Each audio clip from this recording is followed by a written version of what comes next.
Dans cette vidéo, je vais vous parler de confiance en soi.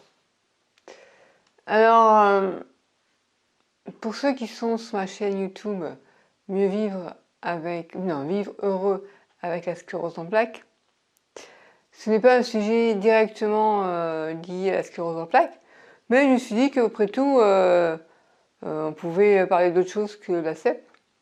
Et avoir confiance en soi, ce n'est pas du jour au lendemain que ça se fait. Moi, pendant longtemps, je n'avais pas confiance en moi. Mes parents ont eu tendance un peu, beaucoup ma mère, si je l'ai adorée, je pense qu'elle a été toxique quand même pour moi, à m'inhiber en fait, à casser un peu ma spontanéité.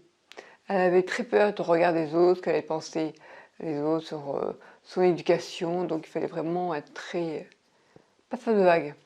Et donc ça ne m'a pas incité à avoir confiance en moi. Pourquoi? Parce que finalement, la confiance en soi, elle vient quand on fait des choses qui nous disent ah ouais, je suis quand même arrivé à faire ça, ah c'est bien.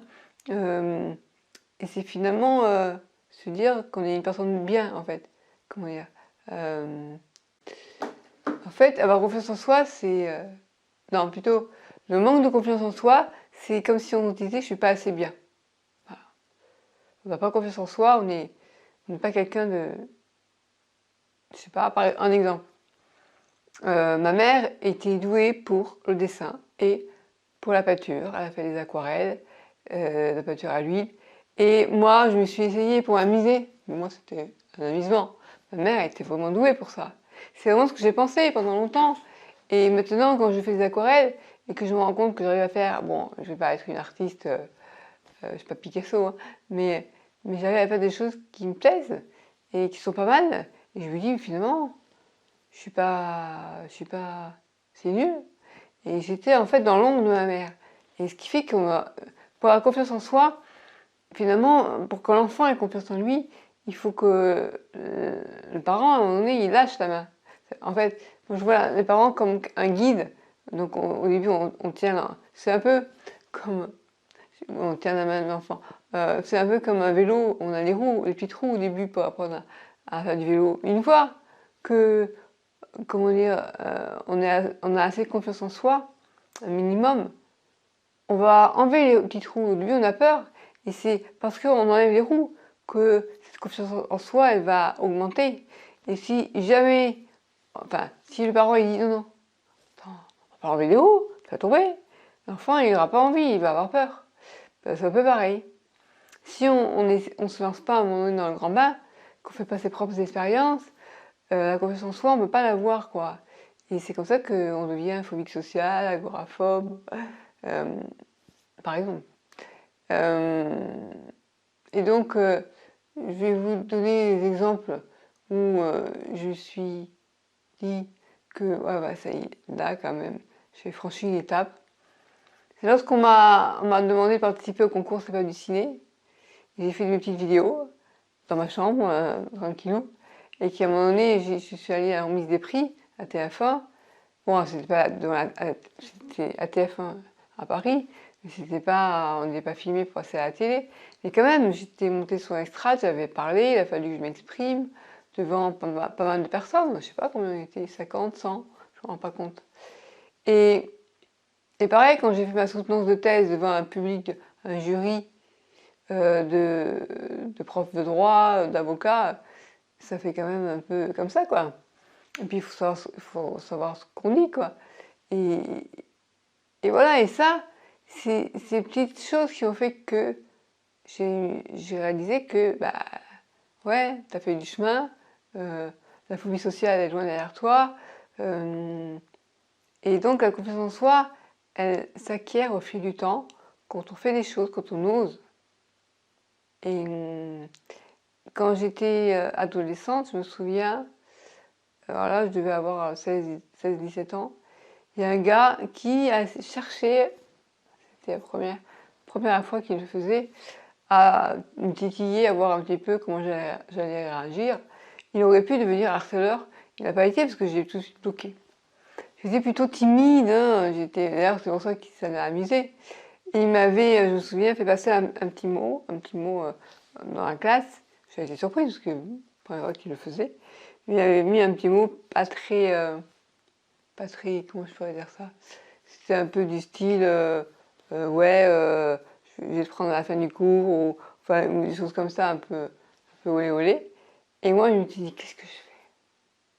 Est-ce que je dis rien, mais là, il va se dire peut-être que j'ai eu un impact sur elle et je vais continuer pour l'emmerder. Ou bien, j'en parle à la prof, je dénonce, c'était la catastrophe. Ou bien, je lui dis, toi, ça va pas, non, t'es dégueulasse. Et puis, il se trouve que ce week-end-là, enfin le week-end, oui, on était lundi sûrement, parce que le week-end, j'avais vu un film, je crois que ça s'appelait Rue Barbare. Et, euh, et dans le film, il avait eu une réplique, le gars, qui m'avait fait rire, et réussite. Il avait bien cette réplique. Et j'avais gardé dans la tête. Et quand j'ai eu ce petit mot, je me suis dit, c'est ça qu'il faut que je lui réponde. Et je me suis dit, est-ce que j'ose ou pas? Ah oui, mais là, si je fais ça, faut pas que la prof elle le choque, sinon. Et je lui dis, allez, je le fais. Il va se rendre compte de qui je suis vraiment. J'ai l'air timide comme ça, mais s'il me cherche, il va me trouver. Et donc, il a reçu mon petit mot, il a été surpris, et puis, il m'a plus jamais emmerdé. Je lui avais dit, vous voulez le savoir, je lui avais dit, c'était court, mais c'était bon. Et, euh, et c'était une réplique que j'avais dans ce film, je trouvais ça marrant. Voilà, et je me souviens à l'époque, dans le film, il m'avait cassé la gueule, je lui avais dit, c'était court, mais c'était bon. Et donc ça tombait bien à propos, je trouvais que c'était pas mal comme réplique. Donc voilà, et donc il a dû se rendre compte que j'étais pas si... Enfin, j'étais timide, mais j'étais pas que coincée, quoi. Voilà, bref. J'avais une personnalité spontanée, enfin, naturellement, je serais quelqu'un de spontané, enthousiaste. Et seulement, j'avais été un peu bridée par l'éducation de mes parents. Et voilà. Et donc, à l'école, j'étais connue pour être quelqu'un de très introverti, dont je n'ai jamais parlé. Et ce jour-là, je suis sortie un peu de ma zone de confort. Voilà, donc pour avoir confiance en soi, il faut vraiment oser. Oser. Et comme je l'ai fait là, ah oui, autre chose. Donc j'étais à TF1, donc c'était en 2010, pour la remise spéciale du prix du jury. Et à ce moment-là, je savais pas que j'allais monter sur l'estrade, je savais pas. J'ai vu mon nom en grand format, remise spéciale du jury, Christelle Bourrilly. Ça m'a fait quelque chose, ça m'a fait bizarre, ça m'a ému et en même temps, ouais. Je me suis dit, ah, quand même, c'est une belle reconnaissance pour toutes ces années où j'ai galéré dans les l'errance médicale, où les médecins ne voulaient pas m'entendre. Et là, enfin, on me demande de participer à ce concours. Je participe, je reçois une mention spéciale du jury parce que j'ai fait une vidéo qui était marrante, quoi. C'était Zézette, j'avais refait une reprise de Pas de Noël, une ordure. Et à ce moment-là, je me suis dit, qu'est-ce que je fais? Est-ce que je continue sur la même lancée, je fais imbécile? Puis je me suis dit, vas-y, fais-le. Et je l'ai fait. Et j'ai fait la réplique. Oh bah dis c'est mon Félix qui va être content, dis donc. Je suis pas venue de Montpellier pour rien. C'était mon entrée en matière, voilà. J'ai voulu faire mon numéro. Et, euh, et ça m'a vraiment montré que j'étais pas vraiment quelqu'un de timide. Et que finalement, ma vraie personnalité, elle avait été enfouie, elle avait été cachée, elle avait été tuée, en fait, presque. Voilà. Donc, pour les gens qui n'ont pas confiance en eux, qui ont du mal à se sentir en confiance, osez braver votre zone de confort, sortez de votre zone de confort, et voilà. Et là, pour relier avec la sclérose en plaques, les gens qui souffrent d'une maladie chronique et qui ont du mal à se faire entendre par les médecins, parce que ça arrive que on n'ose pas. Est-ce que je vais parler de ça? Oui, mais on prend pour une idiote. Puis c'est une question bête. Puis il n'y a pas de question bête. Et puis même s'il y a une bête, il faut la poser. Si vous avez besoin de la poser, posez-la. Et le médecin, s'il réagit mal, ben, c'est que c'est un con, comme dirait mon père. Non, mais on change de médecin à ce moment-là. En tout cas, ne vous restreignez pas. Ouais, si vous avez besoin de parler de certains sujets, ayez confiance en vous, c'est important. Surtout quand on souffre d'une maladie comme la sclérose en plaques, qui est une maladie sournoise, c'est important d'ailleurs, pour être bien soigné, d'oser vraiment parler ouvertement à son médecin, je pense. Je suis bien passée pour vous le dire parce que toute errance médicale que j'ai eue, j'en ai connu les médecins qui m'ont répondu des conneries, quoi. Mais il y a aussi des bons médecins, donc je ne critique pas les médecins. Je dis juste qu'il y a des bons médecins et des mauvais médecins. Après, entre guillemets, mauvais, parce que peut-être que le médecin qui me convient à moi ne va pas vous convenir à vous. C'est possible aussi. Voilà. En tout cas, la confiance en soi, c'est quand on se dit on n'est pas assez bien. Et arrêtons de nous gâcher la vie, quoi.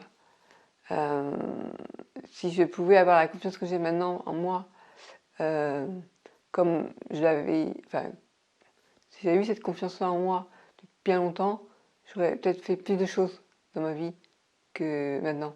Parce que quand on a confiance en soi, on va à les autres, on discute, on ose faire des choses et sortir de sa zone de confort en essayant de relever des défis, c'est ça. Et pour revenir à l'aquarelle,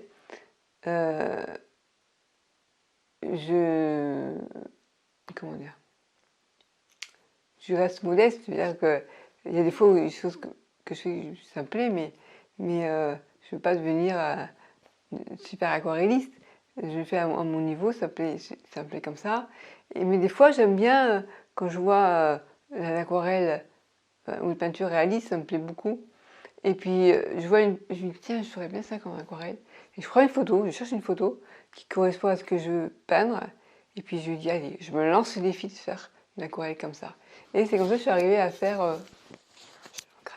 c'est comme ça que je suis arrivée à faire un pain au chocolat réaliste, ou une cerise, ou un kiwi, ben voilà. Et je me lance des défis, et j'aime bien en fait, j'aime bien me lancer des défis. Parce que, à une époque, j'avais l'impression que j'étais de la merde, honnêtement. Hein. Que j'étais une idiote, qu'on voulait me faire arrêter en troisième, vous imaginez. Je reviens de loin. Et à l'époque, quand on me disait t'es pas capable de faire ça, t'es nul. Et bien rien que pour démentir ce qu'on me disait, j'avais envie de braver, de me relever le défi. Ah, tu penses que je ne suis pas capable? Eh bien je vais te montrer. Et ça, c'est positif, je trouve. Alors après, bon, on me dit de moi que je suis une battante, mais il y a des moments où on en a un peu marre de se battre, tout le temps. On aimerait bien pouvoir être tranquille, reposer, voilà. Mais quand même, relever les défis, c'est même pas de la colère en fait. C'est plus, je sais pas comment dire ça. Je pense que t'es pas capable de faire ça, mais tu vas voir. Je vais te montrer que je suis capable. Relever les défis, c'est quelque chose qui est dynamisant en fait, une émulation en fait finalement. Et ça c'est positif. Parce que si on agit pour faire des choses bien, oui. Si c'est pour agir pour faire des choses pas bien, non. Mais voilà. Bon, moi je vais m'arrêter sur ce thème-là. Si vous avez des sujets, encore une fois, je le dis souvent, mais si vous avez des sujets de vidéos, n'hésitez pas. Vous pouvez aussi, ça pourrait être amusant, de me mise en situation. Voilà. Je me dire, tiens, c'est dans telle situation, comment tu réagirais? Je sais pas, par exemple, par rapport à la sclérose en plaques, il y a des personnes, des fois, qui me disent, ouais, quand je suis dans une, euh, dans une file d'attente, à une caisse, des fois, on me regarde bizarrement parce que les gens ne voient pas que je suis handicapée. J'entends des choses qui se disent, du style, voilà, de toute façon, en gros, elle a volé sa carte, elle n'est pas handicapée, quoi. Et ça peut faire mal à certaines personnes. Comment réagir face à ça? On pourrait faire des mini-rôles comme ça, des petites mises en situation. Si ça vous intéresse, je vais vous proposer différentes manières de réagir face à ce genre de situations qui peuvent se présenter à vous. Voilà. Dites-moi si ça vous intéresse et n'hésitez pas à m'écrire dans la partie commentaires ci-dessous. Voilà, je vous dis à bientôt pour une nouvelle vidéo. Ciao!